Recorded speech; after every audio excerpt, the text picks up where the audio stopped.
بسم الله الرحمن الرحيم والتين والزيتون وطور سينين وهذا البلد الأمين لقد خلقنا الإنسان في أحسن تقويم ثم رددناه أسفل سافلين إلا الذين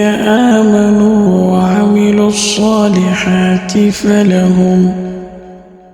فلهم أجر غير ممنون فما يكذبك بعد بالدين أليس الله بأحكم الحاكمين